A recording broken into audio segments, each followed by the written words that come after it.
BTech అయ్యాక job వస్తే okay, లేదా నాలాగా జాబ్ రాకున్నా ఇంట్లో ఉంటే మాత్రం దానంత టార్చర్ ఇంకోటి ఉండదు తెలిసిన.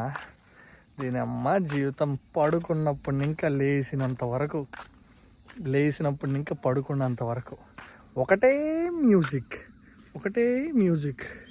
దానమ్మ దీనంత టార్చర్ ఇంకోటి ఉండదు తెలుసా. మైండ్ చిప్పు దొబ్బింది. మధ్యాహ్నం ఎప్పుడు నడుచుకుంటూ వచ్చాను, ఎక్కడికి వచ్చానో తెలీదు, ఒక్క వెహికల్ రావట్లేదు, అడవి లెక్క ఉంది ఇది. ఎన్ని కిలోమీటర్లు నడిచానో కూడా నాకు తెలియట్లేదు. ఇప్పుడు మళ్ళీ ఇంటికి వెళ్ళాలా, అర్థమైందా. ఇది కామనే, నడిచేయచ్చు ఇవన్నీ. కానీ చుట్టుపక్కల వాళ్ళు ఉంటారు చూడు, వస్తారు.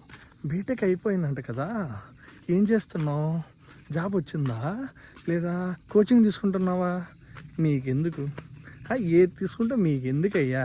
ఇంకొందరు వస్తారు, మా వాడు తెలిసిన వాళ్ళు ఉన్నారు చెప్పనా, మా తెలీదా, కాసేపు ఆగండి. బీటెక్ అయ్యి 1 నెల అయ్యింది, మా ప్రయత్నాలు ఏదో మేము చేస్తున్నాం, మా ప్రయత్నం ఏదో కష్టపడతాం, జాబ్ వస్తుంది. అది ఈరోజు కాకపోయినా రేపన్నా వస్తుంది. ఎందుకు ప్రతిదీ ఏలు పెట్టి గెలకడం, ఏం పడుతుంది, సక్సెస్ అప్పుడే రాదు కదా. కష్టపడుతున్నాం, వస్తుంది, మాకంటూ ఒకరోజు వస్తుంది.